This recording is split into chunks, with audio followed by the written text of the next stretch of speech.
Yeah, so I was going to do a quick retrospective, basically, of some of the projects we've been doing in VR, and so, mentioning some that exist outside of VR as well. Our studio is, so we started as just traditional game developers. We still do a lot of just traditional game development and software development, but we got into VR in 2014 when we started building games for Oculus pre-Facebook buyout. And then we got pulled along for the ride once Facebook bought them out, and we ended up doing larger and larger scale projects after that point. Is it working? Oh, is it this thing? Yeah. There we go, cool. So I'll just do a quick rundown of introduction to Coatsink, VR project retrospectives, where I'll just go through some of the projects that we've been working on, and then we've got what we've got upcoming and how the retrospectives affect the design of those things. So this is our studio as it stands. We're 48 people. So we get a lot of funding from Facebook to build VR games. We also have some successful games outside of VR that generate a lot of income for us. We're completely organically built, so we have no investment at the moment. We may take some coming up, but we don't really need it at the moment, so we haven't chased it up. Mixture, every discipline in there. You go from producers, designers, QA staff, artists, programmers, the whole lot, a whole bunch. We're top to bottom, full service studio, although we primarily focus on our own IP. So we established properly as a limited company in late in 2011. We did mobile games for a little while. We ended up selling those off to various people, Miniclip and so on. Then we got into Steam and console, where we started building a game called Shoe, which is primarily a PlayStation game. We partnered with a studio called Bone Loaf to further develop their game Gang Beasts. We took over the code side of that kind of thing. That's the most successful game that we work on. And then, like I mentioned, we got into VR in 2014. Started with a project called Esper, which was on the Innovator edition of the Gear VR and ended up being very highly reviewed and stuff, and that kind of led on to more projects with Oculus. We did Esper 2, which was just a bigger, more fleshed out 5-hour-long game. It's like they're first-person puzzle games, so they're inspired heavily by things like Portal and Stanley Parable, but also designed purely for VR. They would not work well outside of VR. You can actually play that one with touch controls on the expo floor somewhere. We also did some work for hire projects, work with 20th Century Fox. So we do a lot of work with Double Fine. We did Micro Machines VR racing with Codemasters that launched, I think, 6 months ago, something like that, 6 months ago. And more recently, we've just revealed 2 new games for Gear VR primarily, and probably Rift eventually. One's Augmented Empire, the other one's Night Sky. Augmented Empire is a tactical turn-based RPG, so it's like XCOM meets Divinity. It's a deep game, it's 10 hours worth of content. Night Sky is more of just a brief experience. It's the first that kind of thing that we've done, really. We primarily do games, but Oculus and Samsung were very interested in a arty experience for the new Gear VR and the S8, and also the new new Gear VR remote that they're launching. So it'll be a free download with those devices. So starting with Esper and doing a retrospective, I hope you can see those all right. I just decided to go with GIFs rather than video because I've had nothing but problems with video in the past. So the things we learned from building the Esper games primarily was that puzzles really work in VR if you design them for VR, with VR in mind. You can do some really innovative stuff. So the idea in Esper is that you have telekinetic powers. You've been trained by the government, tested by the government, and then you become a spy for the government, basically a superpowered kind of Austin Powers type scenario where you're traveling the world and you're defeating villains and stuff. We got an all-star cast to be in it. We got Nick Frost as your sidekick, Sean Pertwee as the villain, Lara Pulver as the boss and love interest. And it ended up going really, really well. That's the most successful, Esper 2 in particular, is the most successful game that we've done in VR. It's done hundreds of thousands of units on Gear VR between bundles and direct sales.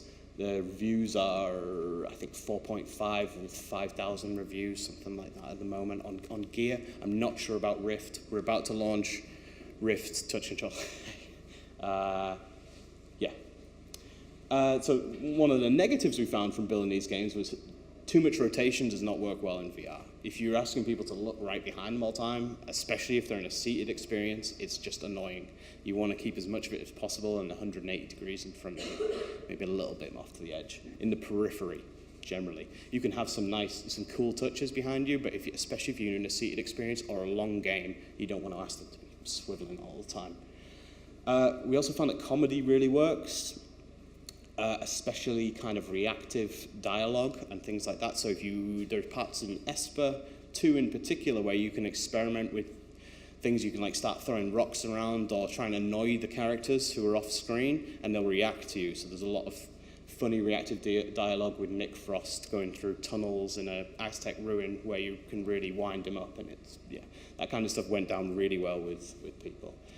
The problem with reactive dialogue is that the amount of testing that's required in it is extensive. You need a lot of user testing, usability testing on the road to getting your game out.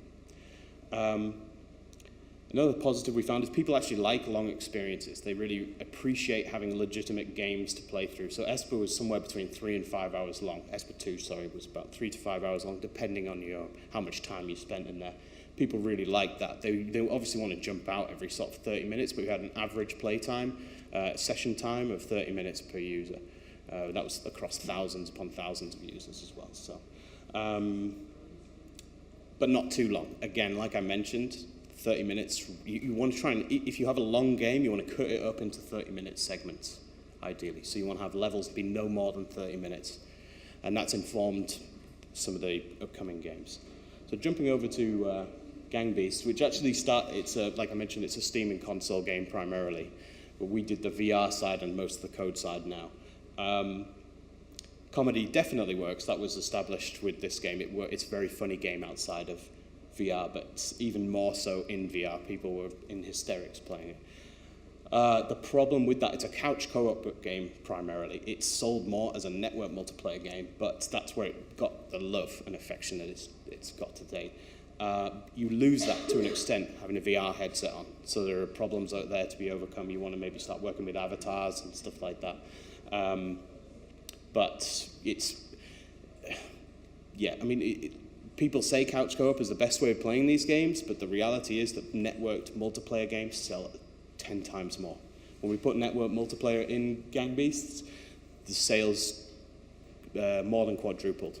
So it was significant. Dioramas work as well, but you need more than that to a game to make it work in VR. You can't just straight up do a diorama version of a non-VR game and expect it to be to everybody's tastes and really have the depth that you need. We're planning on adding more to that effect. Jumping on to so this is Augmented Empire that I mentioned earlier. This is the turn-based tactical RPG. So we learned that dioramas work, but we needed to design the game from scratch for that. So that's what we've done with this game. The idea is that you jump between first person, sat at a desk, building your empire, to having an augmented reality diorama where you control your characters load up on the desk in front of you. So you have first person narrative interactions, and then XCOM style gameplay and Divinity, Baldur's Gate style exploration through this augmented reality diorama that loads up in front of you. This is to cater to the similar crowd that bought Esper, because there are people out there on Gear VR, surprising as it may be, who like to play deep games. They want serious hardcore content. So it's coming to Oculus platforms like the others. Blends first person with diorama, like I said. The last project I want to talk about, this is the Night Sky that I mentioned earlier. This is the more sort of arty experience. Like I said, it's designed purely for the new Gear VR remote, really. It's going to be the launch title for that. It will work without that. You can use the gamepad or you can use the touchpad on the side head if you want, but the new Gear VR does not have that. So, it's more short-term, 5-10 minutes per play session, more about showing people a beautiful experience in VR, getting new users involved, passing it between friends and family. Yeah, that's what they wanted to achieve with this project, so that's what we've catered for. I didn't want to go into too much more depth in that because I thought it might be better to be interactive, and also I did not spend that much time preparing this. But if anybody has any questions, I think we jump into it right now. It might be more beneficial. Hopefully somebody has some questions.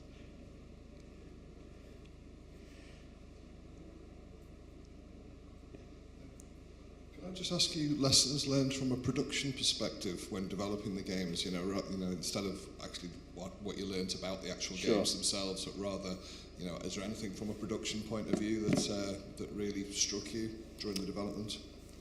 So you mean like costs and things like that? No, more sort of production methods. You know. Okay. You know, sort of how basically lessons learned from actually developing from a production perspective. If you know. Okay. I would say that the key to our studio has been the staff's involvement on every layer. And the interesting thing about building for VR is that because it's so experimental, it's a good way of involving people in every layer of that. So we've had a lot of creative freedom from Oculus, which has been fantastic, but we've used that to give the team involvement on every layer. And that's led to better products overall. We're not the type of company that has like KPIs or anything like that. We're more, you know, about letting people be creative and helping, and that and team seems to help the product in the end. So I would, you know, having said that, we do have a lot of, you know, we use sprint methodologies. We have we follow basically what Valve do, more or less, with their stand-ups every day, bi-weekly meetings, Monday and Friday, discussing what everybody's done. If people want to move, like an animator wants to move to do a bit of art for a little while and there is scope for that, then we allow things like that. We have, our producer is was producing for PlayStation on Little Big Planet games and things like that, so he's very knowledgeable, and that's been a huge help for us. Yeah, you know, the thing, it's like traditional digital development, but with the added experimentation and really trying to involve everybody in that creative processes. Yeah.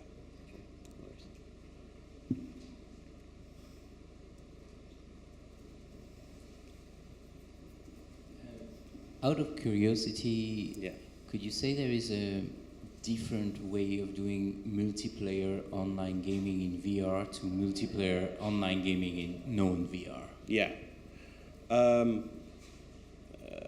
So, I mean, from a technical perspective, there isn't much of a difference, except for the fact that if you're going to be tracking someone's head and arms, it's a lot of messages to be passing through whatever system that you're using. So there's complexity there on the technical side.